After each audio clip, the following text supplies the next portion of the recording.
Dear speakers from Greece and abroad, I'm happy to welcome you to this important online discussion organized by the American-Hellenic Chamber of Commerce in cooperation with the Agency of the European Union for Cybersecurity, ENISA. As we're all aware, accelerated by the pandemic, there's been an incredible move towards a more digital version of most aspects of our lives, particularly business. In this more digital than ever environment, cybersecurity is a critical component for conducting business. And as technology evolves, cyber attacks and cybercrime follow suit. The threat level is expanding and new dangers arrive. The American-Hellenic Chamber of Commerce, sensitive to these new challenges in the field of cybersecurity, believes that we need to do everything we can to protect our business ecosystem. For this reason, there need to be actions to fight cybercrime, to strengthen cyber defense, to strengthen cyber resistance, while at the same time stimulate research and innovation. To be able to address these cyber threats, increased cooperation at the country level is critical by further strengthening cyber diplomacy.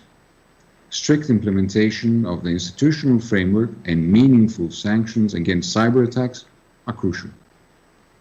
Europe has already moved to a single institutional framework for cybersecurity with the creation of ENISA, the EU Cybersecurity agency responsible for creating a European certification framework for cybersecurity designed to support businesses. And this is what we're here to discuss today, the new EU framework for standards and certification. So, ladies and gentlemen, the American-Hellenic Chamber of Commerce remains in close cooperation with institutional partners around the world in order to help Greek businesses be better prepared against cyber attacks, but to also help them become more competitive by using the advantages cybersecurity offers and to invest into the future. So with that brief introduction, I'd like to welcome you to the event once again and pass the floor, the digital floor, on to Ilias Pertounias. Ilia, you're on mute. It's this. The classic. Thank you, Mr. President, again. Dear distinguished speakers, dear guests from Greece and elsewhere. I welcome you all in today's very interesting event that is co-organized by the American-Hellenic Chamber of Commerce and the European Union Agency for Cybersecurity, or better known as ENISA. This event is part of the Digital Sustainability Forum Talk Series that we have initiated almost 2 years ago in cooperation with Microsoft, which has been sponsoring this initiative since the beginning. The event also was supported by IBM, which has been participating as a supporter in the last 3 sessions. We thank both companies for their valuable contribution. Without further words, I want to welcome Mr. Theodosis Michalopoulos, CEO of Microsoft Greece, Cyprus, and Malta, for his welcome remarks. Theodosis? Thank you, Ilia, and thank you to ENISA and Amjam for landing this event. We are very proud that we are sponsoring and we are supporting this series of events. And I would like to also thank you, Mrs. Panou, and Secretary General, Mr. Staveris, for being here with us today. And I really hope that very soon we will have the opportunity to be in person. So cyberspace is the battleground of the 21st century. So we all agree that pandemic has accelerated the digitization and the digital transformation of the societies, the countries, the organizations, probably a decade on 1 year, I would say. But apparently this has impacts in our lives, and more or less we are witnessing an escalation of cyber attacks from individuals to financial institutions to national to nation-state attacks. So cybersecurity is becoming an absolute necessity so that our financial, social, political environment is able to work seamlessly and is allowing us to be in peace. In this fight, the partnership between the public sector and the private sector is even more imminent than before. And DSF is here to support this approach and open the dialogue. We as Microsoft were dedicated to the cybersecurity. We are spending more than 1 billion per year in research, and we have participated in various associations like the Cybersecurity Tech Accord, like the Paris Call of Trust and Security in Cyberspace, in various initiatives that are pushing for cybersecurity. This is important for the tech companies in order to gain the trust of our societies. We want to be among the world's first responders, as we call it, and we need to show the world that we are at our best and ready to serve them. It's an industry that we need to earn the trust every day. And that's very important for all of us, for Microsoft, but also for the rest of the big tech that is supporting this initiative. To link the discussion to the greater European discussion and dialogue that is happening, in order to strengthen cybersecurity, we need to keep in mind that we need an international collaboration that goes beyond Europe and is a prerequisite for secure, innovative, and inclusive economy. Regulation, and I think this is very important, needs to support and improve governance and not pose unreasonable restrictions which will stop economic growth, innovation, research, and entrepreneurship, and could actually be against smaller countries such as Greece. In closing, especially in the post-pandemic era, when the cybersecurity might not be the priority for many organizations, we expect a huge growth to come. We need to join forces in educating organizations, companies, people that cybersecurity will always be a necessity. It's not a luxury, and we need to remember that after the pandemic ends. So that is from my side. Thank you a lot, and looking forward to the discussion. Thank you, Mr. Michalopoulos. It's a pleasure always to collaborate with Microsoft, speaking on behalf of AmCham. I want now to welcome Mr. Poulides, CEO of IBM Greece and Cyprus and chairman of our IT committee here at the AmCham, for his welcome remarks. Thank you, Elias. Ladies and gentlemen, good afternoon and welcome to our digital event. Looking back in 2020 and the beginning of 2021, unprecedented events such as the global pandemic, but also the resultant economic turmoil and political and social unrest affected businesses in profound ways, with many of them making a major shift to virtual working with distributed workforces. We observed the industry shift to hybrid cloud computing accelerating rapidly, with business operations and sensitive data spread across multiple clouds and on-premise environments. Digitalization has transformed nearly every aspect of modern life. Today, billions of devices are connected through the Internet of Things. While this creates opportunities, it harbors even greater risks if we are unprepared. With data spread across clouds, multiple security tools, too many disconnected point products, and complex monitoring tools, complexity increases exponentially and presents the greatest challenge today's security operations are facing. For cyber criminals, 2020 offered the ideal circumstances to attack information systems, communication networks, supply chain targets, and critical infrastructures. The recent massive cyber attack against SolarWinds in US, where hackers leveraged the backdoor and network monitoring software to attack government and private sector organizations, demonstrated that third-party risk should be anticipated, but unfortunately cannot be predicted. Other recent cyber breaches have demonstrated how important the extended supply chain is. The medical sector, for instance, including hospitals and vaccine distribution and supply chains, have also been subject to ransomware attacks at a time where their resources are really stretched. The reality is that cloud environments create significantly higher demand for security. In this evolving landscape, clients tell us they are looking for simplified platforms that can manage security events across multiple clouds and tools, deployed as a service and supported by top services expertise to address the security skills shortage. IBM believes that the future of security is an integrated platform approach, leveraging open standards, AI and automation to connect security tools and data across the hybrid cloud with capabilities for seamless integration combined with deep expertise. In a time of turmoil amid unprecedented cyber breaches, the EU's revision of the NIS directive certainly is a timely one. As a leading cybersecurity services provider, IBM believes the revision should focus on increasing collaboration between government and industry, prioritizing fixing a cyber breach over reporting it, positively providing incentives to companies with a commercial rationale instead of sanctions, increasing clarity in the reporting process, and establishing global standards with clear technical requirements. It is also important to take into account recommendations from industry-led global initiatives in this area, such as the Charter of Trust for baseline security requirements in the digital supply chain. IBM is a key member of the Charter of Trust, and along with leading global companies and organizations, are working together to make today's digital world safer and more resilient. Concluding, allow me just to stress a few facts about IBM.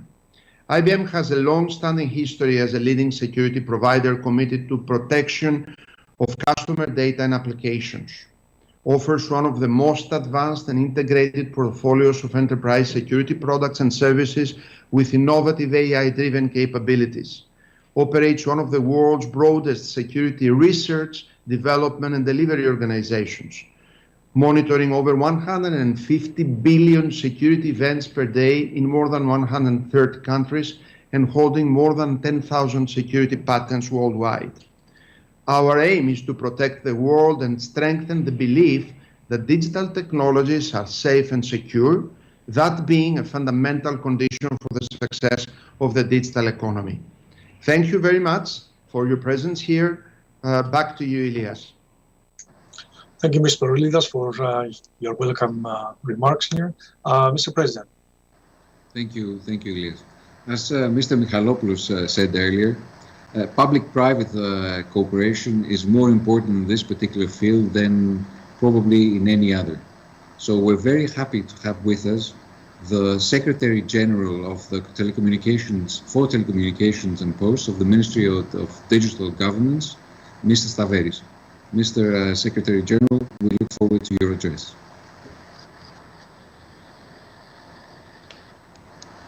Hello, ladies and gentlemen. Thank you very much for this invitation and chance to exchange ideas and knowledge with all you on the very important topic of cybersecurity. In 2020 will be a year to remember for all of us. COVID-19 pandemic has forced our societies, our governments, our economies to rely on telecommunications, on web applications, and on other components that create the cyberspace in an extent that we could not even imagine a few years ago. Being more technical in background, terms like infrastructure as a service, platform as a service, software as a service, VPN, teleconference, and others are no more the jargon of the few professionals, but the demanded requirement of society to allow economy to continue and not be halted. The pandemic has forced us to move faster to the digitization of processes and operations. Cloud infrastructures became more critical than ever. Operating in cyberspace introduced us to a new era with opportunities, but also created a new threat landscapes for our societies. Cloud security is the new challenge. Identifying the risks of cloud computing will help us to create measures to prevent any damage that can be caused, for example, by SQL injections, malware, denial of service, data breaches, and data loss. Eventually, all these can cause economic damage and the total loss of trust to the state. I will just mention a few of the security risks that can cause eventually a lot of damage, and we should be aware in order to mitigate them. Having the obligation to protect sensitive citizen data, while we move them from the old data centers to the cloud, we have to be extremely careful in order not to violate any regulation at all. We have also taken consideration that, especially mostly in public sector, most organizations became operational long before security systems and strategies were in place. This means that we must implement security strategy that will be tailor-made for our own systems and data. Employees can be a potential huge risk for our cybersecurity. It's necessary to train them. And when I say potential risk, I do not always mean with having any malicious intents. Another issue is the misconfiguration of cloud services, which can cause extreme problems. The misconfiguration, considering also the complexity of the systems, is a growing issue. Failing to mitigate some of them or all of them, these security risks, will most definitely cause serious implications to citizens, states, businesses, and finally our economy. I don't have to convince anyone by saying that cloud services are playing a crucial role in literally all aspects of our lives. Securing them is the essential requirement in order to function, to innovate, and to be competitive. As the ENISA Executive Director, Johan Lepazal, very well said, if I remember correct, back in December 2020. The certification of cloud services, although a challenging task, due to the complexity of systems and the number of stakeholders, is an important step towards a secure digital future for Greece and the European Union. The National Cybersecurity Authority of Greece, under the General Secretariat of Telecommunications and Posts of the Minister of Digital Governance, is determined to cooperate with ENISA, which we are happy to host in our country, and with private sector to assist in the formulation of a cloud certification scheme which will lay the foundation of a secure cyberspace. Having said the above, I will not waste much of the valuable time, other than to say that I'm really looking forward for the presentations by the experts on the field. Thank you very much. Thank you very much, Mr. Taveris, for your participation, and congratulations to the Ministry for all the great work it has been doing in reforming the way that we have been operating in Greece, not only in telecommunications, but in all aspects of our life. Now, talking about the new EU framework for standards and certification, without the EU is impossible. So we're very happy to have with us Ms. Despina Spanou, the head of cabinet of the Vice President of the European Commission, Mr. Margaritis Chinas. Ms. Spanou, thank you very much for being with us, and we look forward to listening to your address. Kalimera says, thank you very much for this invitation. I'm delighted to join this really high-level panel and to join a conversation on a topic that is going to become more and more relevant as we see cloud becoming actually the norm rather than the exception. I'm here actually in two capacities. I'm here in my current capacity as head of cabinet for Vice President Chinas, who is in charge of coordinating all of the security union and therefore cybersecurity aspects, but also in my previous capacity during which I negotiated the current certification framework. I see Andreas Mitrakas, who is on the call and is speaking after me, shaking his head. And I'd like to share with you the reasons why we came up with this idea, which I think is very important to show the direction that we intended to take. I would not, in fact, disregard a lot of the things that were already said that are extremely pertinent, including on how the pandemic showed us that cybersecurity is now becoming not just a necessity, it has to be an integral part of anything we do in information systems. And I also heard a lot about the importance of cybersecurity across the digitalization of our society. And I would take that one step further when it comes to the work of the European Commission. As you know, last July in 2020, we adopted the first ever security union strategy. And in there, for the first time, cybersecurity is no longer seen as a part of the digital agenda. It is part of the security union agenda of the European Union. Cybersecurity is security. It has to meet the same high-level standards of any type of security that we do in the EU. This has been the call of the leaders. Even in recent summits, there has been a call for more work at EU level in cybersecurity, and it shows you the importance of anything that we do in this area. And when it comes to certification, it is part of this ecosystem, the ecosystem of how we will actually implement cybersecurity in the internal market. I would like to note that when we started creating the Cybersecurity Act, which is the regulation on ENISA, including the certification framework in the European Union, the idea was to apply the norms of how we do internal market legislation in the EU to a possible certification system, a certification framework in the EU, but starting with a voluntary approach, knowing that this is such a dynamic sector, it would have been impossible to make it compulsory for every product that circulates in the EU. Today, we have 3 schemes that are being developed by ENISA and a whole stakeholder system before they are eventually approved through a legislative act at EU level. This is the SOGA-ES common criteria, the certification on 5G, and the certification on cloud services. Cloud has always been a priority. It was a priority recognized already in the regulation called the Cybersecurity Act, because it plays an increasing role in our socioeconomic life. During the pandemic, we saw an acceleration of this use. According to some studies, cloud solutions increased by 50% between January and April 2020, so during the time when we were adapting to the pandemic reality.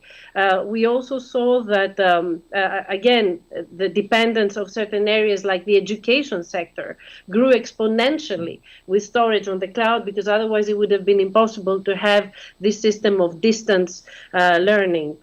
So COVID-19, which changed our life, I think, for good, it made it also increasingly dependent on digital infrastructure to meet the needs of a remote life. And that makes actually the cloud certification even more pertinent. We were reading here with my colleagues that in a recent survey of global IT leaders, 82% said they had increased their use of cloud in direct response to the pandemic. That is not going to leave. It's going to become the norm. So the idea behind the cloud certification is to use it as an example, a lead example of how certification schemes must be. And Andreas will tell you a lot more, together with Eric from ENISA. They are the big experts here. I'm not the one. But again, it meets so well the criteria we had set. It is a voluntary scheme. It offers the 3 levels of assurance we had provided in the Act, exactly because we knew that different services may require different levels of assurance, the basic, substantial, and high. And of course, it embodies the national schemes that are already exist, so as not to discard them, not to duplicate, or not to have to start from scratch when there is work that has already been done. This certification scheme will become part and parcel of a very particular work that we are doing, and I will close with that. We have changed the approach in cybersecurity, if you look at our strategy, by making it threat related. It will be impossible to cover all sectors. It will be impossible to cover all products. So we have gone for a threat relevant approach, and we have focused on legislation on critical infrastructure. As you know, currently the co-legislator in the European Union is negotiating the NIS2, which is an improved version of the current NIS directive, which covers all critical infrastructure. We have added more sectors, manufacturing sectors, public administration, etc.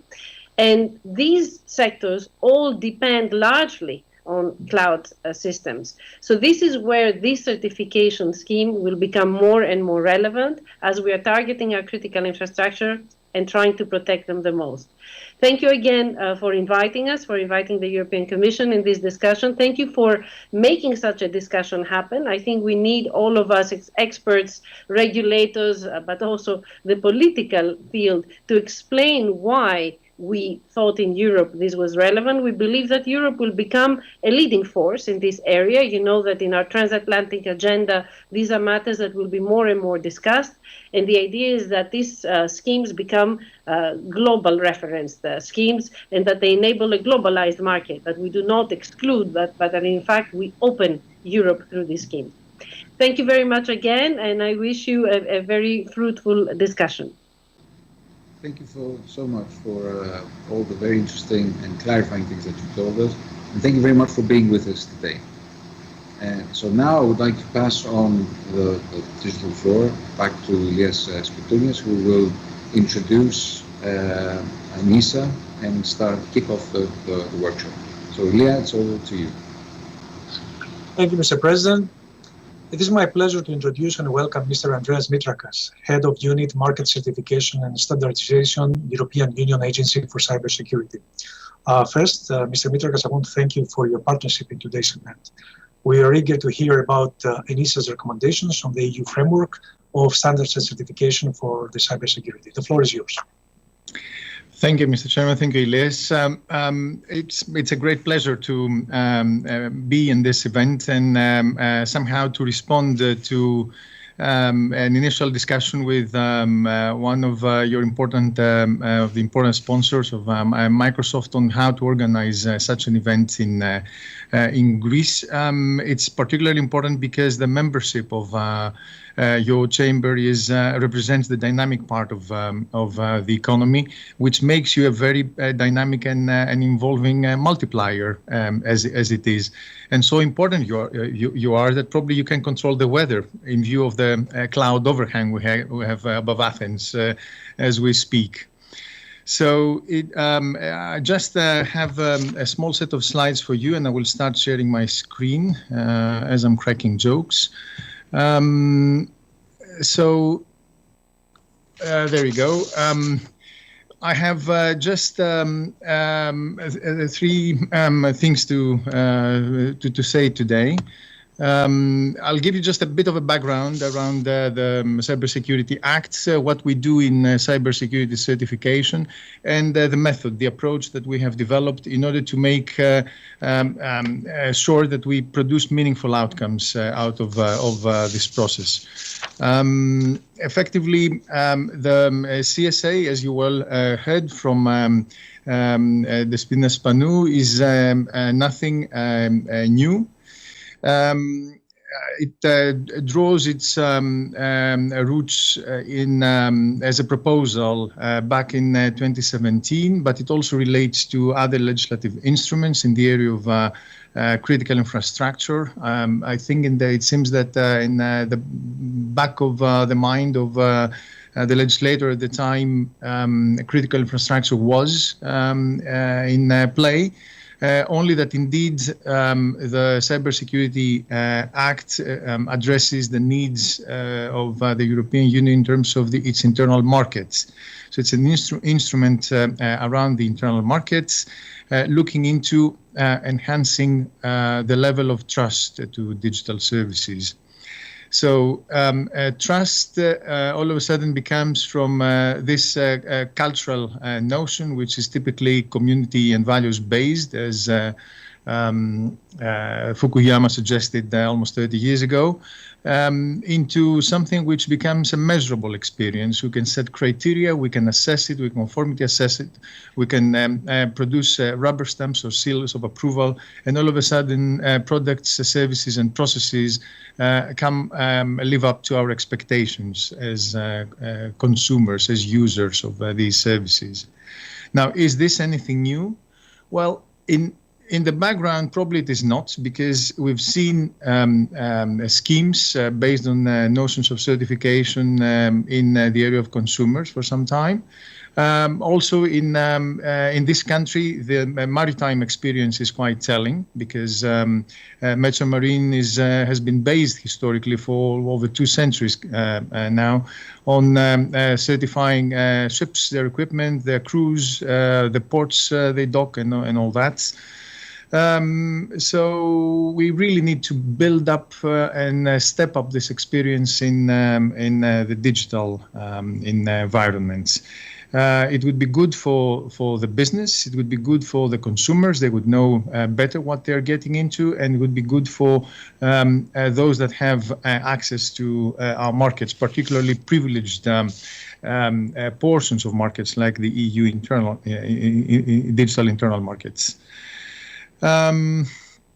So we're talking about a compliance framework that comes to sit on top of the typical service provision on the cloud. And if we keep a closer eye on the cloud scheme, we might just see that there could be a direction for the development of a new layer of services that is more, that is closer, that is more to the liking and to the compliance requirements of the EU framework. So on the basis of the services of a wholesale supplier of cloud on the cloud, you could see that there could be added valued ones that could address more specific needs in terms of processing personal data, or it could be financial data, or all sorts of application areas as they come along. So just to continue with the sum up of our current state of affairs, indeed we have on the basis of requests by the Commission ongoing activities in the area of common criteria and on cloud services, and more recently a 5G related request was proposed and accepted.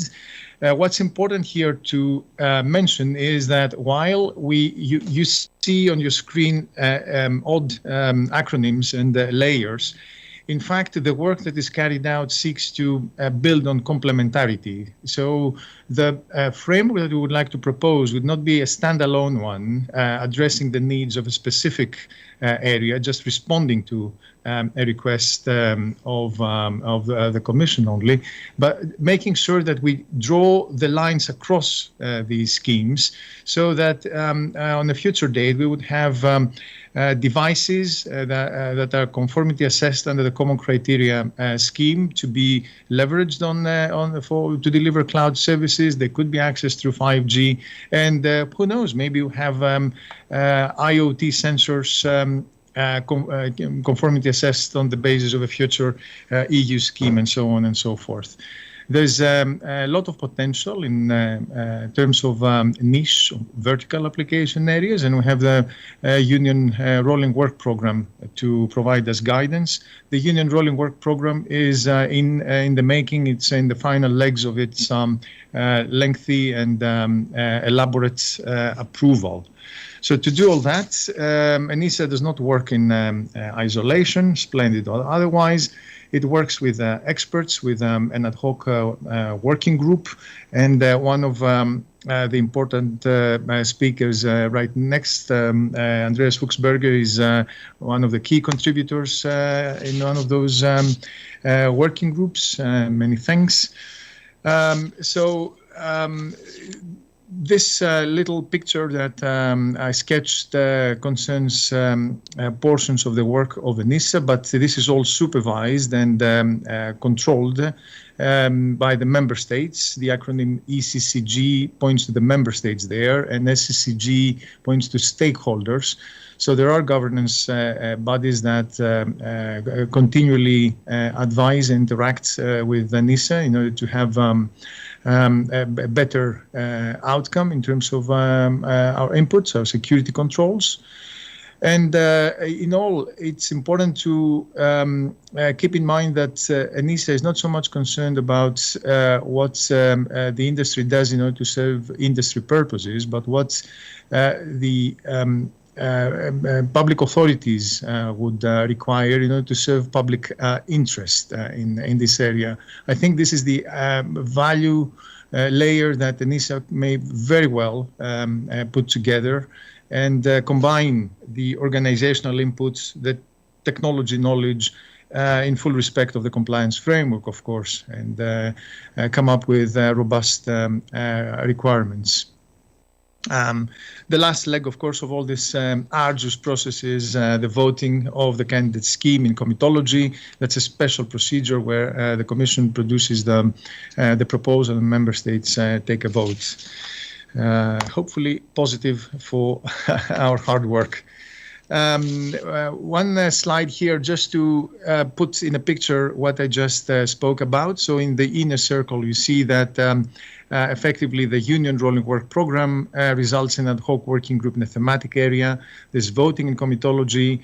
Then there's monitoring and maintenance of the scheme in 5-year intervals. This is what the Cybersecurity Act mandates. But in order to make that a bit more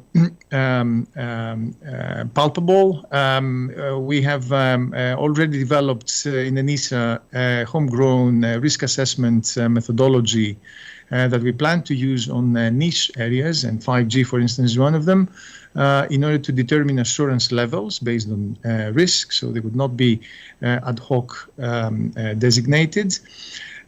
We facilitate and encourage stakeholder involvement by making sure that on the ad hoc working groups, public authorities are duly participating. We produce specific user guidance because the security controls themselves are not always telling, not always sufficient.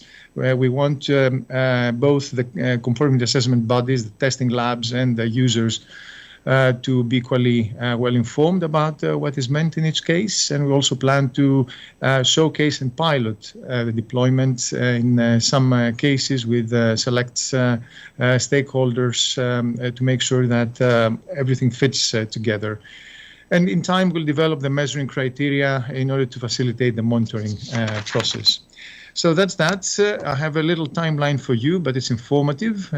We expect that by mid this year to have the first scheme voted in the comitology. This is the very important common criteria related scheme.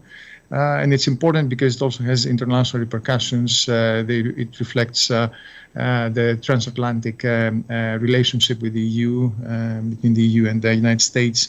And it lays the ground effectively for what we do elsewhere. So thank you.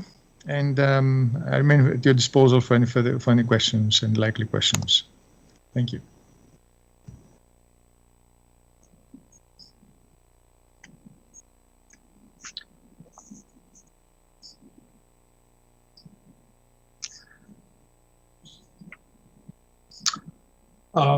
Thank you, Mr. Mitrakas. I think right now it's time to introduce Mr. Eric Vétillard, lead certification expert, European Union Agency for Cybersecurity, ENISA, for his remarks and the briefing regarding the new EU framework. So thank you, Mr. Chairman. Let me share to you.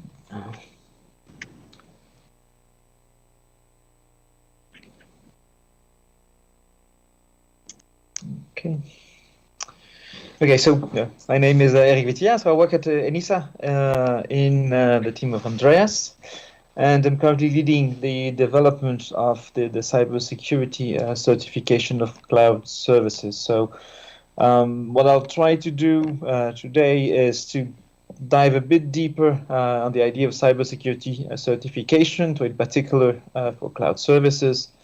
I'll try to give you an idea about what we intend to do with the scheme for cloud services, but without going too much into technicalities, and I'll give you some pointers at the end to get into full details. But first, maybe let's get back to the basics on certification. When you consider an IT product or service, for instance, a cloud service, you always have some customers. And then you also have a threat environment. So your customers here can range from families, small businesses, to maybe large businesses, factories, governments. And on the other side, you have a whole range of bad guys. They're looking for fame, for money, for information, like, for instance, some email addresses to spam. But you also have maybe some natural disasters, such as fire or lightning, that you should not forget. The problem here for the customers is to understand what protection the cloud service offers. So of course the sales brochure would always promise the best security in the world. This is typically what sales brochures are about. But how can the customers know how good the security really is? So of course, they could try to check it by themselves, but this is not practical. In the particular example of cloud services, having thousands of people checking the security of data centers would not be practical, especially because most of them would also have no idea about what they need to check anyway. So this is why in the end they use a trusted third party or an auditor. So the role here of the auditor is to investigate, it's to make a fair assessment of the cloud provider's security, and then to issue a report or a certificate. And the idea here is that the auditor acts on behalf of the customers, and then these customers have access to the certificate or to the reports, but they don't have access to the details of the cloud service. So basically, the auditor brings a trusted opinion. They bring trust. Now, one problem with that is that if you just have an auditor, you don't have the full picture, because you need to be able to compare the work that different auditors can do, and also the work that can be done on different cloud services, because one of the ideas is to have the proper information that you need for selecting the proper cloud service. So we have to make sure that the auditors look at the same things, that they apply the same methods. And this is exactly what the scheme is about, together with standards. So EUCS is the European scheme for cloud services that I'm working on. Defines a large number of requirements, of rules, of standards for assessment, and those apply, some of them to the cloud provider, some of them to the auditor. And that's where we have the standards of the scheme that will bring the comparability to the customers. So when we have this entire infrastructure with auditors plus scheme, that's when we get really the benefits of certification here.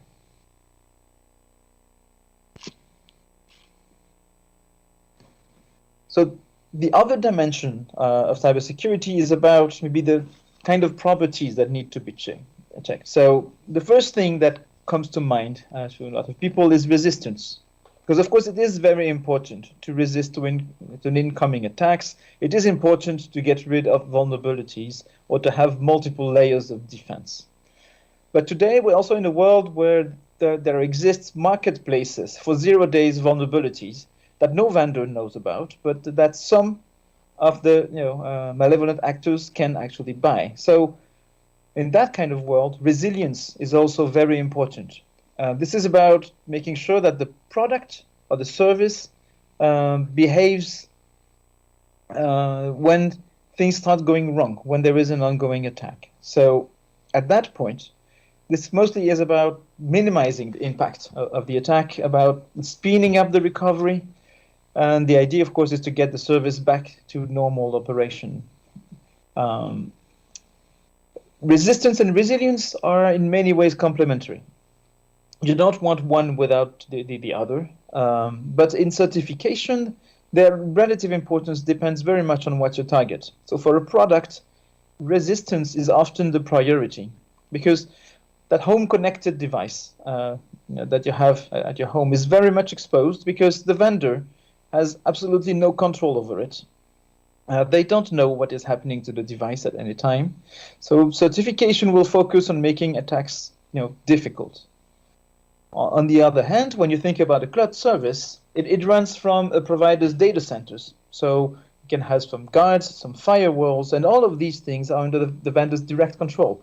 So here, certification focuses on resilience to make sure that if there is an attack, it can be timely detected and acted upon.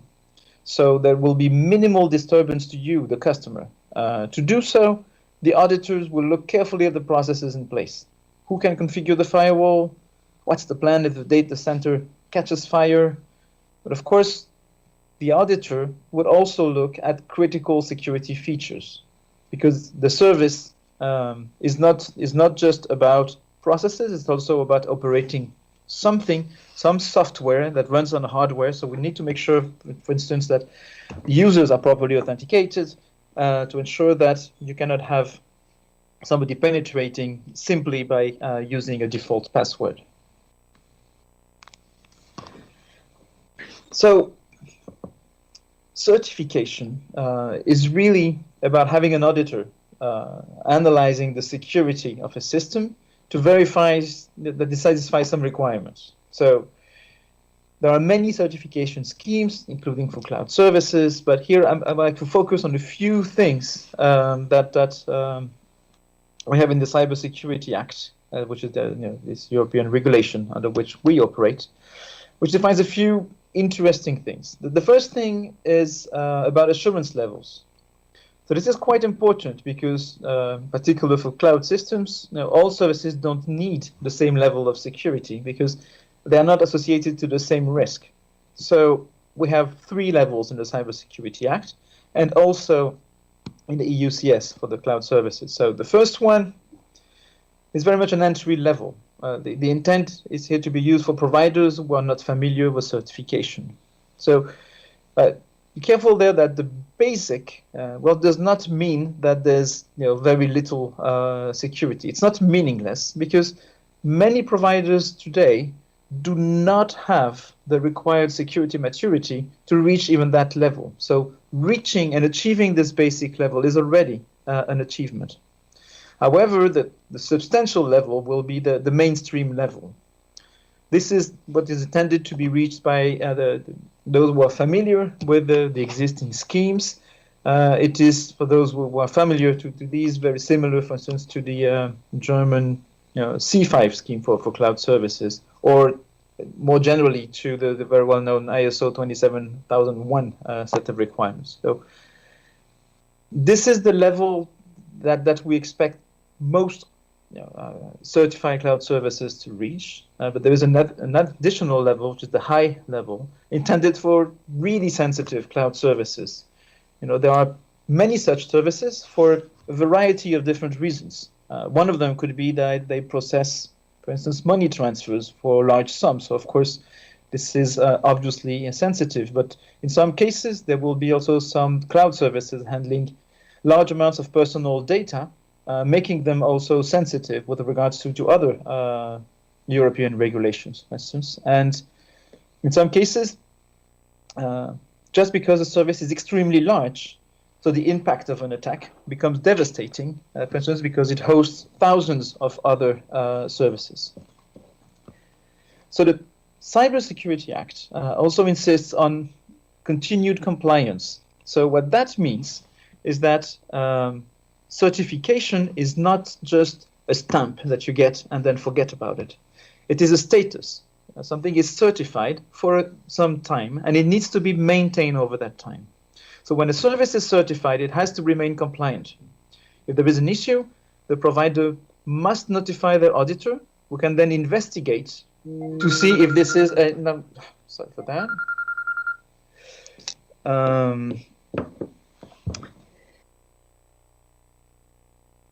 And then every year, the auditor will need to come back to at least look at the changes in the service and in the threat environments. So finally, the third aspect is about supervision. This is a European standard, so here this is controlled very much by member states. So all certification bodies and auditors are supervised by the member state. So every country has its national cybersecurity certification authority, which actually performs this supervision. And in addition to having this national monitoring, there are mechanisms between these national entities to ensure that each scheme is applied in the same way throughout Europe. Now, there are also, some issues when you think about certification that are quite common and very important when you look at actual responsibilities. One of them is the split responsibility. Whenever you use a cloud service, your provider is, of course, very much responsible for its security, but you as a user also have some responsibility. The provider needs to define some policies, to implement some measures to protect their service, but they also need to define some guidelines for users that you as customer will need to follow. So if you take a trivial example, a provider needs to define requirements for passwords. So you will know that the 1234 is not a good password and that maybe the other one is better.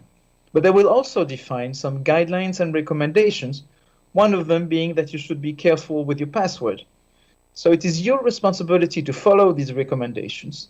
And with the EU CS scheme, what we will ensure is that you are provided suitable documentation that allows you to understand what your responsibility is and to remain secure. Another very important aspect is the supply chain.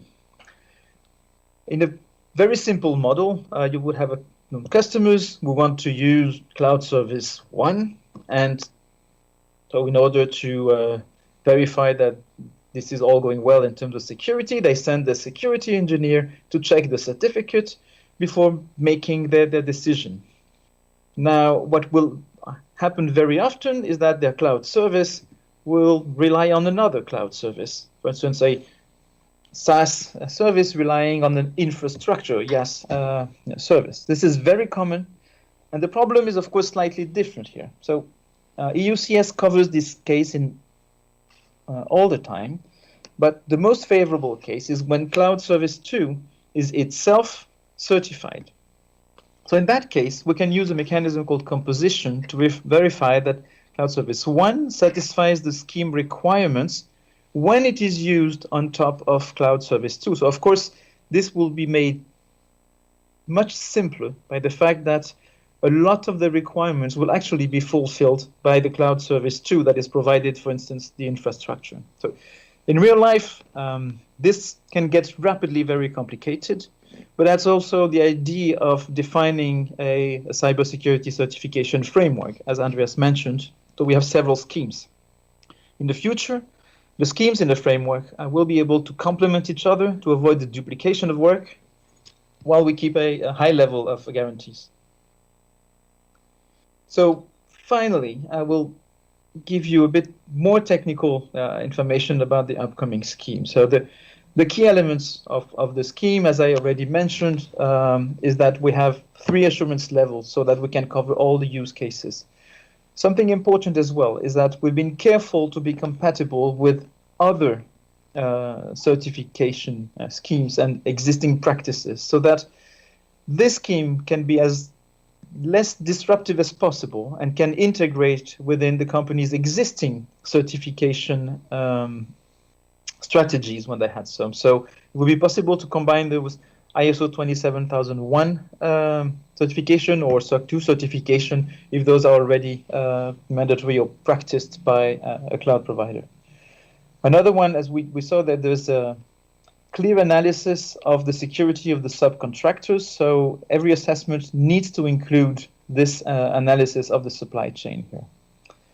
In terms of compliance monitoring, so we will require regular reassessments every year. We also have processes for handling issues so that whenever there is a significant vulnerability or a significant incident that happens, the cloud provider needs to notify their CAB, and then there will be some investigation to ensure that the incidents are properly handled. In addition, the auditors themselves also will be accredited, which means that they will have themselves to be certified for their ability to perform the audits. And as I mentioned, they will be monitored here. So in terms of the functional requirements, we're not reinventing the wheel as much as possible, but we've been basically going to focus on the resilience, particularly by making sure that we have specific processes in place and that the other processes also include security. And then we will have some good resistance to to the attacks. So in particular, we have some pen testing from Substantial. So finally, we have some requirement for transparency for the customers. So the takeaways here, I would say that the cybersecurity certification is coming soon for the cloud services. So if you are a provider, you need to make sure that you follow the progress in the coming year. So in particular, we will have some requirements that will be ready around half of 2022. So this is the right time to make sure that you understand what kind of level you would target for your services, so that you can be ready and you understand what needs to be done in order to be prepared for certification. And if you are a cloud customer, you have a little bit more time. There will be some communication coming up next year about that. And it will be important at that point to ask maybe your cloud service providers about cybersecurity certification and to get the information as soon as they're certified. Because I think the very important thing that we're trying to do is to get trusted information to the customers. And this is what the schemes is all about. So you can get information from the link below. So thank you for your attention.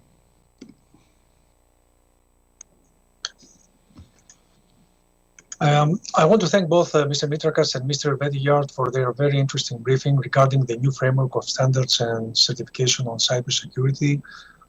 This is a very important task, and as a business association, we are looking forward to the final presentation. And thank you, by the way, for the way that the way that you're approaching the whole thing, because it's very important, as you all understand, for the business community, providers, companies, and all.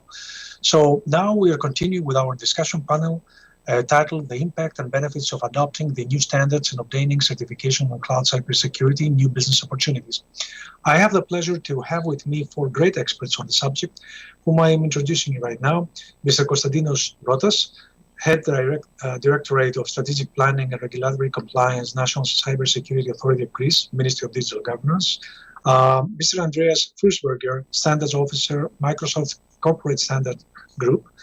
Mr. Jonathan Sage, Cybersecurity Policy Lead, IBM Europe. And Mrs. Aliki Finikopoulou, Vice Chair of AMSAM EU's Digital Economy Committee and Director of EU Government Affairs and Public Policy, Salesforce, American Chamber of Commerce to the EU. I welcome you all.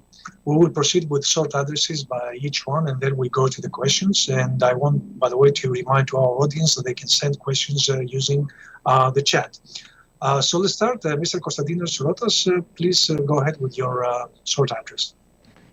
Thank you very much, Mr. Spitounias. Just as a brief correction, I'm a head of the departments of regulatory compliance, also the strategic planning department of the Directorate for Cybersecurity Strategic Planning.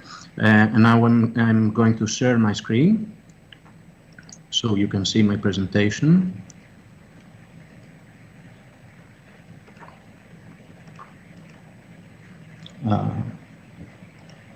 So can you see the slides? Yes, we can. Just a moment. So thank you very much for this opportunity again. Just a brief introduction about who we are and what we do. We are the National Cybersecurity Authority of Greece. We are the competent authority for cybersecurity policymaking in Greece, and we also operate as a single point of contact under the ENISA directive. Our legal framework has been recently restructured as to include upgraded competencies covering the whole spectrum of cybersecurity policymaking, and we also have some operational competencies as well. Well, this new profile of our agency corresponds also to a contemporary strategy that we have issued for national cybersecurity in Greece, and also new initiatives to come. Regarding the topic that we are discussing, I would like just to highlight two of the specific objectives that we have included in our strategy. First of all, understanding technological developments and their effects in digital governance and transformation, and certainly cloud computing is explicitly mentioned in such an objective, and we're looking forward to have different activities on this issue. And the second specific objective that I would like also to outline is the implementing enhanced security requirements. And of course, there's also an explicit reference in our strategy for the utilization of European and international standards and certification schemes. Just to sum up a bit about the current landscape in Europe and the increasing challenges that we face, first of all, of course, we see that there are increasing threats tendencies, and also the dependencies, the high level of dependencies of the economy and society in data utilization and processing, especially during the COVID crisis. We see that there are huge global competitors, especially in cloud computing, namely the US and China. Of course, as per the European context, we also monitor there are discrepancies between the member states' frameworks, and also there are possibilities of extraterritorial application of foreign law, non-EU law. So it's obvious that certainly cloud technologies are progressing very rapidly. Just to mention that we are expecting newer service models to appear on the market, and also moving from traditional models to highly distributed ones. So how these developments have already affected the European policymaking, and I would just like to stress out the importance of the legal developments that we see under the new proposal that also Ms. Panou mentioned in the beginning, the NIS 2 proposal issued by the Commission. So here we see that under this proposal, cloud service providers are proposed to be regarded as essential entities, meaning that they will be subject to enhanced security requirements as well as supervision and enforcement measures. Also, I would like to point out the importance of a proposal for an article where member states may require essential and important entities to certify certain products, services, and processes under, namely, specific European cybersecurity certification schemes, which are adopted under the Cybersecurity Act. So this new landscape, the new regulatory and policy landscape, is actually also corresponding to the discussion that we have about the new cloud services scheme. So this scheme is highly complementary to also this regulatory developments, because we see that it also seeks to address several challenges that we mentioned earlier, meaning the discrepancies between different member states' frameworks through the promotion of harmonization.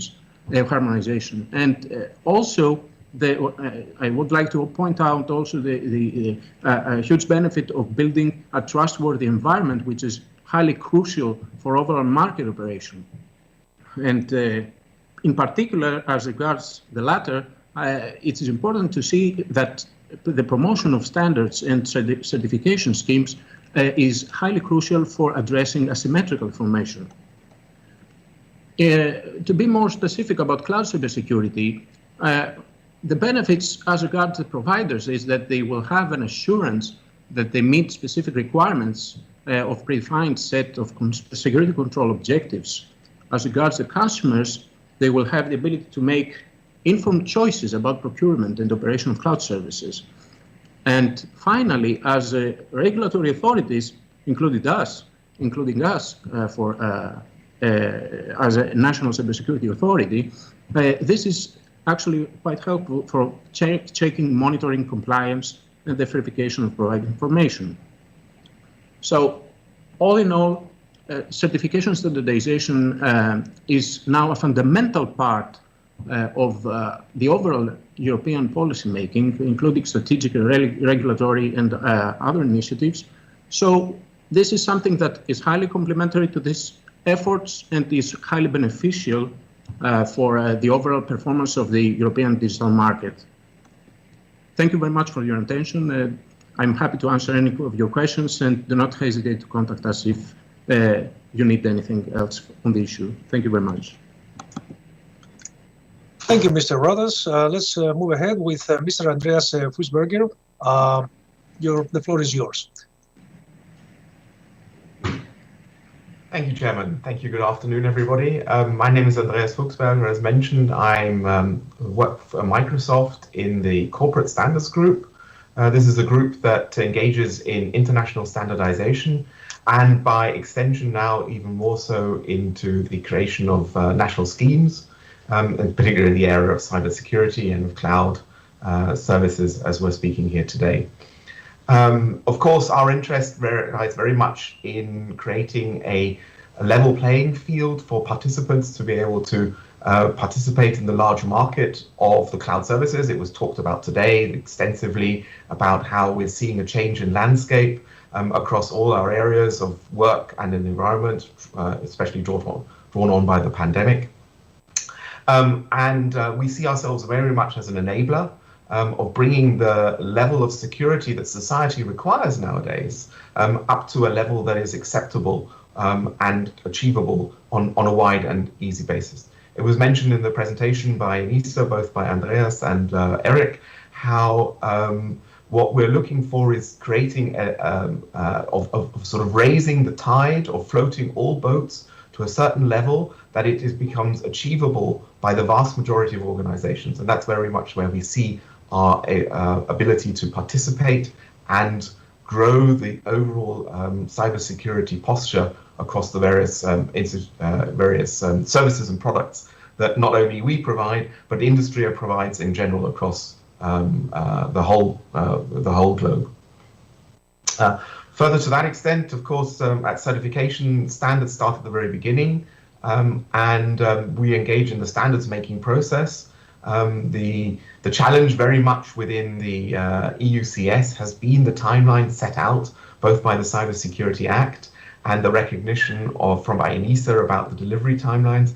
That has been a challenge also to enable and to access the kind of expertise that is available throughout Europe and throughout the world, so that we can find a fair and transparent and open process to make the resulting requirements those that are achievable across all those organizations. That is an interesting ongoing discussion. We're seeing interesting challenges at the moment, and I look forward to touching on some of those in the panel that's coming up. Thank you. Thank you, Mr. Fuchsberger. Let's move ahead. I'm running a little bit of the show here because I want to save some time, for question and answer. So, Mr. Jonathan Sage, please, the floor is yours. Thank you, Elias, and good afternoon. Thank you. It's very good that we've been able to join you in this. And I'd just like to build on what Andreas has covered. Right at the start of this event, we talked about how recent attacks on software and supply chains, just to mention SolarWinds and the COVID supply chain, the cold supply chain attacks, show how important higher levels of security are. Like Microsoft, IBM is playing an absolutely key role in this wider landscape. So we're closely engaged with the Commission on the NIS 2.0 updated directive, and we're also engaged in the EUCS expert group. And we've had a long history of working very closely with ENISA since its foundation. Now, just looking at the broader picture, we're also a founder member of the Charter of Trust for Cybersecurity, which focuses on supply chain requirements. And Eric Vétillard mentioned a very good use case, security, which is security by default, and the need for multi-factor authentication and no default passwords. So this is a great example of something that a cloud provider has to have the capability of, whether it's a device or a cloud service. That it's just not acceptable that services or devices go out with default passwords and without MFA. Now, I think looking back at the earlier comments about the sort of public duty versus industry, we're in this together. So in terms of raising our collective resilience, industry isn't the only actor, but it's a very important actor. And we need this continued very close collaboration, because often we run the infrastructures for the public. So we really see value in doing it that way. Looking at cybersecurity certification overall, certification is incredibly important. But it's not a silver bullet. It's not a panacea to solve all the problems we're facing. As Despina mentioned, cloud are now categorized under the NIS directive proposal as essential. I think that EUCS in time will provide a sort of one-stop shop for cybersecurity certification. This should be strongly risk-based. So let's not try and heap everything into the first category. There has to be a sort of triangle from basic to substantial to high based on risk. The advantage of EUCS is that it would replace the very strong national schemes such as Secnum Cloud in France and BSI C5. And I think looking at it from a member state perspective such as Greece, it provides you with a mechanism and a process for contributing without relying on member state schemes such as the ones I mentioned. A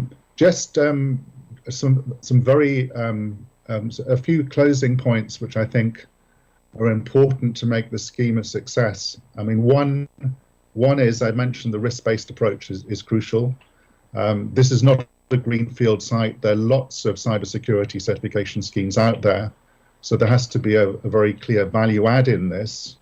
And as such, the scheme has to be consumable and accessible for smaller players as well. You've got to look at it from the point of view of the SME cloud provider that wants the first step in certification, and it has to be valuable for marketing. So if they go through all this trouble with the controls and then you label them as basic, they might say, well, thanks, guys. So this has to be a market instrument as well. And therefore, I think we need to look at how this is streamlined and achievable for a smaller player, possibly without additional audits, whilst being, of course, robust at the substantial level and the higher level. I also think we need to look very carefully and avoid non-security specific requirements such as localization. So I hope these don't creep in. Let's keep really focused on cloud security requirements. Let's map it to specific technical standards and controls so it's achievable and consistent with the global technical standards ecosystem. So I'll close there, Elias, and look forward to the panel. Thank you, Jonathan. Let's move to our final panels here. Ms. Aliki Finikopoulou, Vice Chair of our brother AmCham at EU, Digital Economy Committee, Director EU Governmental Affairs and Public Policy Sales Force from the American Chamber of Commerce to the EU. Dear Aliki, go ahead. Thank you, Elias, and good afternoon to all. I'm going to keep my remarks short, firstly because I'm really eager to get to the Q&A, secondly because previous speakers have covered to a very large extent a few of my comments already, which shows that a lot of our companies and stakeholders are in alignment on this topic. First of all, let me thank you for inviting the American Chamber of Commerce to the EU to the event today. It's great to be among such knowledgeable experts and share our view as well. A couple of words for AmCham EU. We're based in Brussels. We are the voice of American companies that are committed to Europe. We engage with European institutions on trade, investment, and competitiveness issues. And we represent more than 150 companies from a very wide range of sectors that are investing and operating in Europe. The Digital Economy Committee within AmCham represents some of the most innovative companies in the world, including cloud providers that offer their services to a very wide range of customers in Europe, as you can imagine, from individual consumers and SMEs to large corporations, government agencies, and also corporations in some highly regulated sectors, I should say. And it goes without saying that we share very much the goal of ensuring cybersecurity, and we're working with European and international stakeholders and governmental agencies on key themes like cloud security and cloud certification. Previous speakers spoke at length with regard to the rapid transformation, digital transformation, and the imperative that the pandemic has shown when it comes to adopting cloud. I couldn't agree more. We see this transition happening faster than ever, and at the same time we see cloud users, either customers or consumers, expecting more when it comes to cybersecurity from their cloud providers. So cybersecurity has definitely become, from sometimes a pretty technical or peripheral issue, it has definitely become a central issue of business strategy. And in that context, security certifications have a very important role to play, in our opinion, in order to increase resilience, awareness in the market, and very importantly, the trust that was mentioned before, trust between cloud providers and cloud users, or ICT providers more broadly, and ICT users. We believe that certification definitely has advantages. First of all, it offers companies a very effective way to manage their own security practices. Many of our member companies, we've heard some examples before, but many of our companies maintain a very comprehensive set of compliance certifications and attestations, both European and international, that helps them demonstrate their commitment to cybersecurity. Certification schemes are a competitive advantage for cloud providers and ICT providers more broadly, so we welcome the opportunity to be able to compete on the basis of our security practices. And certification schemes can definitely enable more cloud adoption by increasing the trust in the market, trust in cloud services in Europe. We heard Mrs. Panou speak earlier about the certain surveys that have come out that really show the great acceleration in cloud adoption. I will make reference to the latest numbers that we saw in 2020 from the Digital Economy and Society Index by the European Commission, the DESI Index, which shows that 26% of European enterprises have purchased cloud computing services in order to improve their operations. 26% is not a great percentage, it's not a very big percentage. It shows that there's still more way to go for European companies to feel confident enough to embrace cloud, embrace digital tools, and then fulfill their digital potential. We're really eager to see how these figures will have changed in next year's DESI index, exactly because of the pandemic. So all in all, we welcome very much the work that ENISA is doing at this very moment on the EUCS, the European Cloud Security Certification Scheme. We have companies, as you heard before, that are members of AMSOM EU and that are contributing very much to this work. There's definitely value in the new certification scheme. We have a couple of recommendations or ideas that we would like I would like to share here on behalf of our group. The new certification scheme should be based on a market-driven, inclusive, voluntary and risk-based approach. It is of paramount importance for our companies to maintain the ability to develop the security system features that are best designed for our unique or for their unique risk situation. And a point that I would like to stress even more, Jonathan touched upon it in his remarks, but I would like to stress it even further. It's the harmonization that we expect the new certification scheme to bring at the European level, either by replacing the existing national certifications or by adding clear guidance on how the national certifications will be interoperating with the new European one. Having a single certification scheme that is recognized across the EU will be a very attractive tool, of course, to cloud service providers, and it will be especially important for smaller providers that are eager to offer their services across member states as well.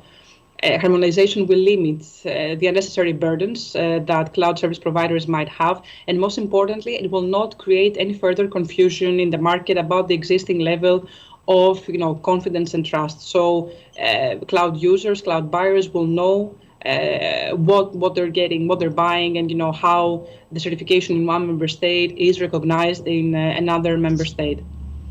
To conclude, we very much support, as I said before, ENISA's work. ENISA has now the potential to create a very powerful tool with the new certification that will build trust and enhance security and will support the risk management for cloud services in Europe. I'm very much looking forward to the questions and answers. And AmCham EU is at your disposal to answer questions and work with you on this very important issue. Thank you. Thank you, Vicky. Okay, now we are moving very fast to our Q&A. We don't have too much time, but I will have two rounds actually. I'm a little bit ambitious here. Hopefully that the answers will be short. With us also is Mr. Mitrakas, who can also intervene and step in if he wants to add a few things in the let's say in the conversation. I will start immediately with Mr. Fussberger and ask him what is the added value of this developed by ENISA scheme and the implementation of it by the cloud service providers to strengthen national, European and international security, and how does EU, the European Cybersecurity Certification Scheme for cloud services, make us all more secure? Thank you, Chairman. Indeed, well, I think I touched on it originally in my opening remarks, but the advantage is that we have this harmonization and hopefully defragmentization of schemes, of national requirements, such that the innovation that can take place, even in the security area, can take place above a basic level. We touched on the three various assurance levels that exist in the CSA, but that still leaves a lot of time and effort for individual cloud service providers. And you must also envisage that it's not just for a single, it was touched on in Eric's presentation, a single composition of a single SaaS provider sitting on top of somebody else's IaaS infrastructure. We envisage that there will be a large chain of value add that can be added to these cloud services. Think of a small startup sitting out of a European capital who's building on a general infrastructure that's built by a regional organization for a specific sector, be it the medical sector or the national critical infrastructures, using their sort of middleware in old terms, and that sits on somebody else's cloud provision, which is available across Europe. And we'd like to see that market enabled across from the southwest of the continent all the way to the northeast, and the other way around. And that would actually reduce the overall cost for compliance and assurance that is required to enter those markets. So that would be the single attraction, and all players in that supply chain in between can profit from a single certification program that is recognized also by the national authorities and to protect the procurement requirements that might sit in those various in the various member states. Thank you. Does anyone wants to add anything else in this question, or should I move? Mr. Mitrakas, please. You are muted. Of course I am. Thank you. Perhaps the flip side of what Andreas just suggested is that organizations, service providers that would like to sell services outside the EU internal markets could use the scheme as a springboard to meet the requirements of their customers elsewhere, who in return might want to address the needs of the internal market. If you think about it, the GDPR equally applies to service providers in the internal market, but also to the ones based outside the internal market who may nevertheless sell services to EU citizens. Now imagine that you had the service provider, cloud service provider, certified under the cloud scheme, the cloud scheme being recognized by the EDPB, the member states authorities on personal data protection, and offering that at a global scale. Sounds like a plan. Okay. Let's move to the next question here. Mr. Sage, what are the benefits for an organization company to abide by the suggested EU-level cybersecurity standards and receive relevant certification by EU authorities? What incentives are proposed on the EU level, since perhaps cybersecurity will not be on top of many companies' agenda, especially SMEs, as we are getting out of the pandemic and the financial upset it caused? Yeah, that's a key question. I mean, I think that if you're looking at larger cloud providers, it's not an option. generally, I say collectively, we are very heavily certified. We have to, as we provide services to critical infrastructures. So the level of certification, the adherence to standards is extremely high already. So then the question is, what value can you derive via an EU-specific scheme? And that is largely, I mean, one is to do with harmonizing this so that national schemes, the patchwork quilt of national schemes are subsumed under this one pan-European scheme.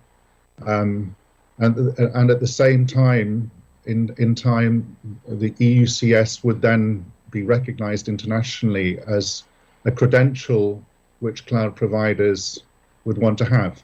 So that's at the sort of, I would say, the cloud provider level with the resources to do that.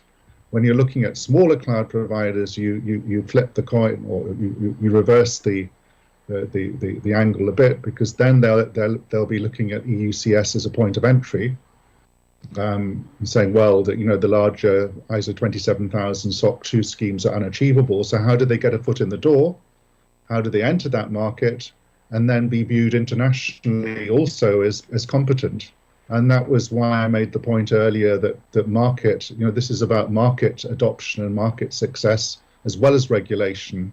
And it's imperative that the scheme, I think, for the entrants, for the small providers, is accessible and valuable, so they're proud to get that entry-level certification. And then it provides benefits, I think, for the internal market for cloud adoption as well.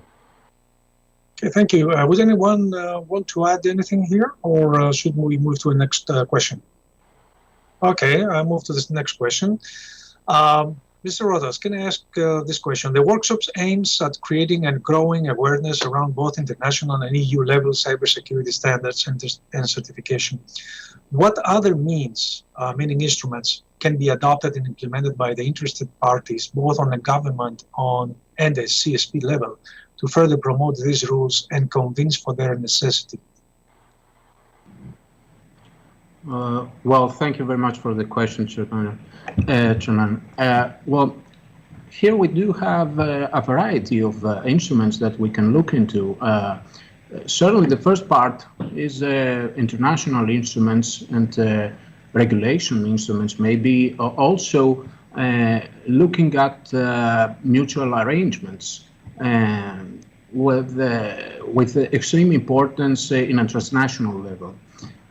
Now, getting into the micro level, we can see also instruments of soft law, meaning that we can promote the adoption of further common norms of behavior. Meaning also we can promote the adoption of codes of conduct, the use of international standards as a benchmark, and also exchanging information, as well as self-regulation initiatives. So there is quite a variety of instruments that we can look into, and also raise the awareness of both hard law initiatives, but also soft law initiatives that are more applicable in the way the private sector works and operates. As per government level, it definitely is that we can.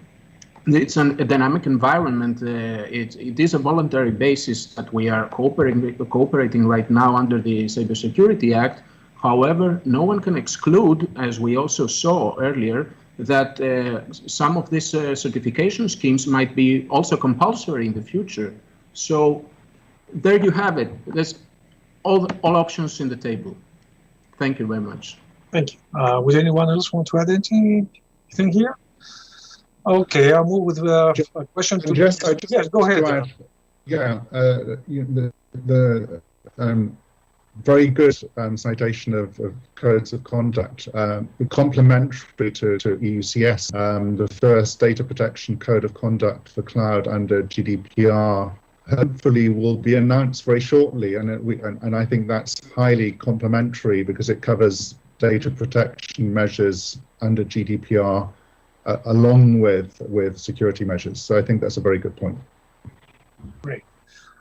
Ms. Finikopoulou, how do we ensure that the European market remains open and from EU level certification and standard? What are the opportunities of the EU CS and other EU standards to reinvest in their revamped transatlantic relationship?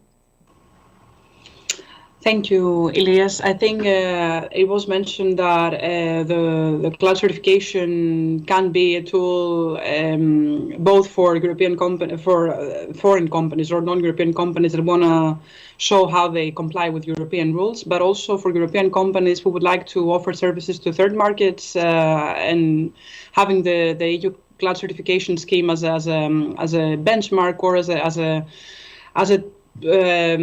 scheme to export also in a way, the same way that GDPR kind of exported European privacy rules across the world. I think it's a valid idea. I think also in the current climate, the new US administration, the European Commission's approach to engaging with the new US administration shows that there's definitely room to work together on many of these issues. The European Commission has put out their transatlantic agenda. There is a communication from Vice President Josep Borrell on multilateralism and how like-minded countries or entities around the world can work together on a lot of issues of common interest. The digital agenda, the tech policy in general will definitely be one of those. It's very good to hear that the cloud certification scheme will be interoperable or will be taking into account international standards like the ISO 27000 series or SOC. It's already, a sign that there is this type of dialogue and cooperation. As AmCham EU, we very much appreciate this. We very much support the dialogue between the EU and the US. There's definitely new momentum there for that. The signs for the new certification scheme will be open to companies from all around the world to come to Europe as long as you can show that you are. That's also what we support. As long as you can show that you are compliant with European rules. Then the certification scheme should be open. Any type of process within the EU should be open to companies who can really demonstrate their compliance with EU rules. I think we're all in agreement there. And I think that's how also the cloud certification that ENISA is developing will be able to also be seen as a gold global standard or something like, if we want to name it like that. Exactly, because if it allows for all this cooperation to happen, that's how we can also show its kind of openness towards the world as well. Thank you. Anyone else wants to add anything here? Okay, I don't see any questions, by the way, in the chat here, so I will move with some that I have here on my page. Okay, Mr. Fisberger, how will the proposed EU level, the EU CS cybersecurity standards, affect the companies and even more SMEs in their daily operations when it comes first to international transactions and B, to procure and use technology equipment to support their businesses? Well, the challenge will be for, as was previously mentioned, for the SMEs, the small service providers sitting at the end of the value chain, to be able to invest in the overhead or the requirements to be able to achieve certification. We touched on the fact that there are various levels, the assurance levels, the basic, substantial, and high. It was pointed out that basic shouldn't be too much of a burden, especially because of the word that is then used to describe that level of achievement being basic. What does basic mean? For those who wish to achieve substantial, if it, as was indicated, being pointed out, should sort of be equivalent of what many organizations who do information security management, so the equivalent of 27001 certification or SOC 2 certification, that already requires a certain level of maturity of an organization and overhead to be able to achieve it. Realistically, there have been, of course, examples on very small organizations receiving that sort of level.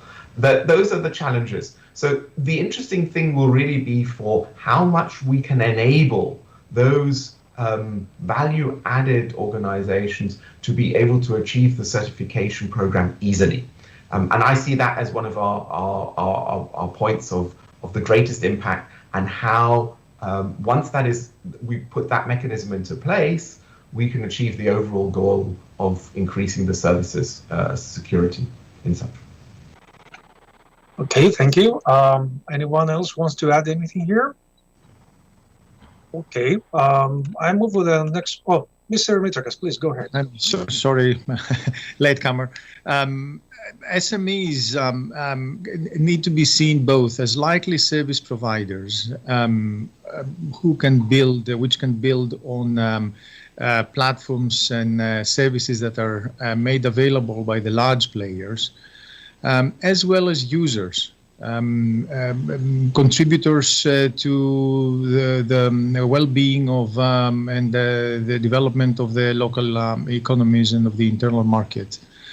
They can also use certified services as a springboard in order to access some markets outside the EU internal markets for all sorts of different purposes, because other markets would have to gradually reach a maturity level similar, comparable, having the EU model as a target. It's just a matter of maturing services. We have the experience of cloud that is over 10 years old now. And much like it happened in other industries, at some stage we need to start measuring things, and we need to start throttling the performance. We need to start getting services which are more cut and tailored around our particular needs. We don't always have the same needs. Some people, some businesses might just need a basic level of performance. Others might have a substantial one. And others might still need to be outside and have their own closed user groups, a bit like what it happens on industrial 5G deployments. Even if you just by browsing the press, you'll see that 5G deployments for industrial applications in local plants are taken up. So I think we have to keep all those, the multiplicity of the richness of these models in mind, and just try to follow suit from a public authority point of view. What we cannot do is just have the expectation in vain that the market will grow without any attention from the supervisory authorities. That's something that is not very reasonable to expect. Thank you. Thank you, Mr. Mitrakas.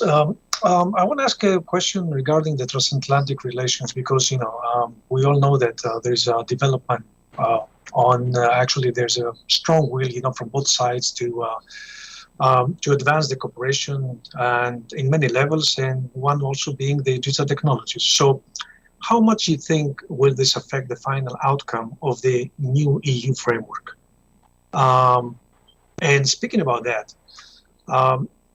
Has ENISA taken into consideration some standards and certifications that are now internationally accepted and mostly in US? Is there any communication with the equivalent organization in US? I think is ENISA, if I'm not mistaken, for setting a platform that might, be let's say very acceptable also, perhaps by US. Mr. Mitrakas wants, and of course anybody else can step in here, right? Yes, but look, in a nutshell, the role of ENISA has been based on a long-standing relationship with standardization organizations, particularly the European ones, CEN-CENELEC and ETSI. But also the international ones. And that goes back in the provisions of the original ENISA regulation in 2004. It was extended and reaffirmed in 2013, and currently with the latest edition of the ENISA mandate in 2019, this relationship is even has moved yet further.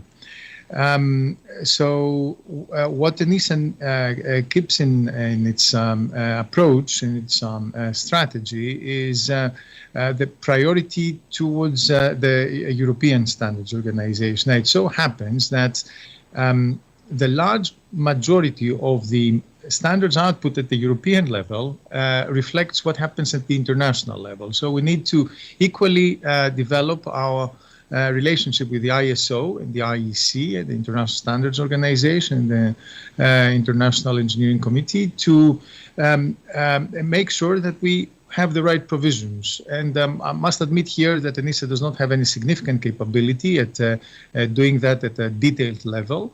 But I can assure you that when it comes down to implementing regulatory provisions in particular application areas, and I can take trust services, for instance, as an odd example, ENISA has a track record of producing standardization gaps and following very closely with what happens at the standards level.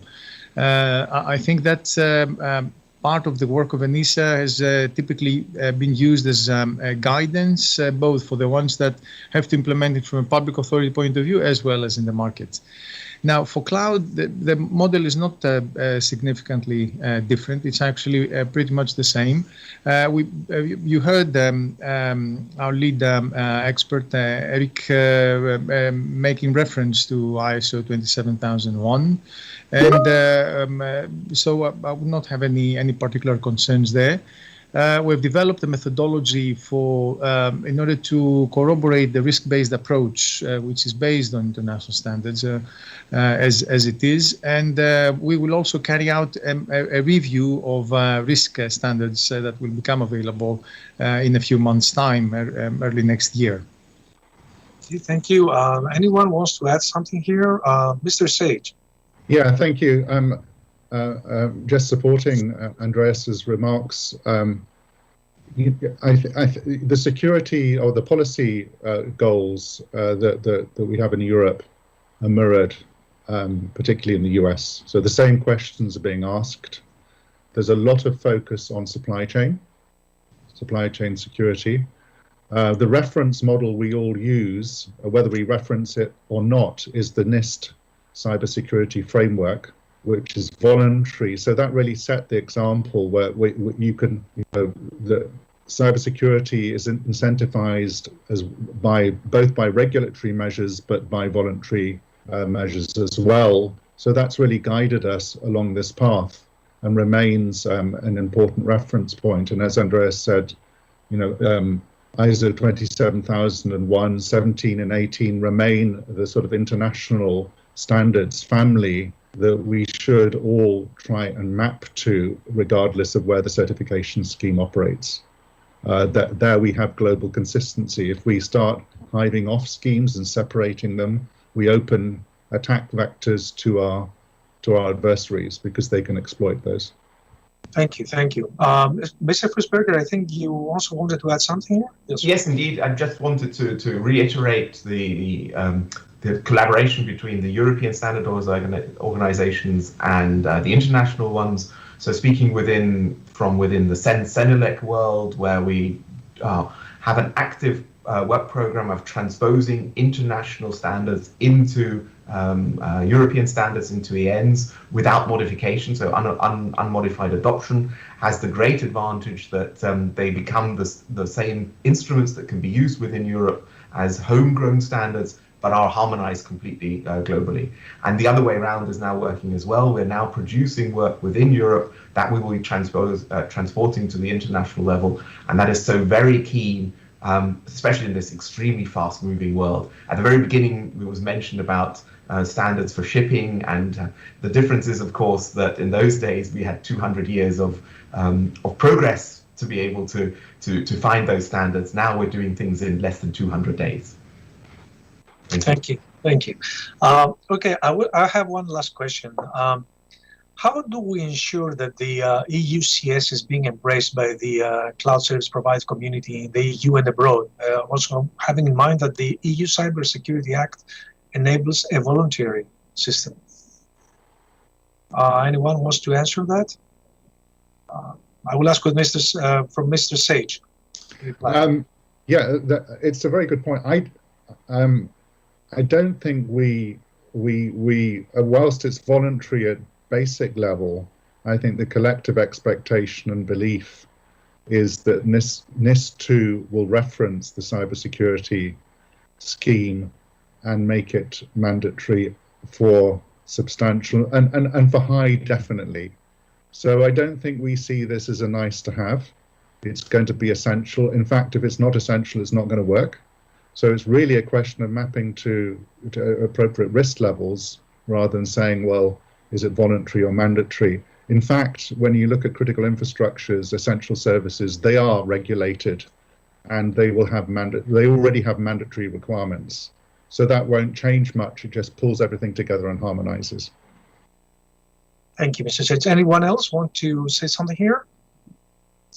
Okay, I think we reached the conclusion here. First of all, I want to thank you all.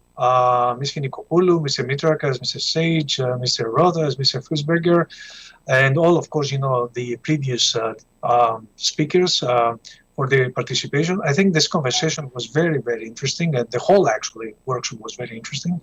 And as an AmCham Greece, but also AmCham EU and all our AmChams, we are very let's say eager, to further, introduce, the subject and inform, So Mr. Rodas and, from the government level, I mean, if you need any, any organization, to assist you in informing, let's say, the business community about, the aspects of the new regulations, please, we are at your disposal to discuss it and really, help, the companies to understand what it's behind. Mr. Mitrakas, congratulations, first of all, for your work. It seems that you're doing an excellent work, and really, hope you continue doing this. And congratulations also, and thank you for your for helping us, in putting this program together and co-organize it together. I want to thank also Microsoft and IBM for sponsoring the event. So with that note, I don't want to. I don't know whether Mr. Mitrakas wants to say something as a co-organizer of this event, by the way. Many thanks to you and to AmCham and to your members, and of course to fellow speakers for contributing to such an engaging and lively discussion. I enjoyed it thoroughly, and I mean it when I'm saying it. Thank you. Thank you very much, and thank all the people and the audience, that connected with us, not only from Greece but from everywhere. We're looking forward to see you to another either similar or another subject event. Until then, have a great evening or great morning or great night. Thank you all. Bye-bye. Thank you very much. Bye-bye.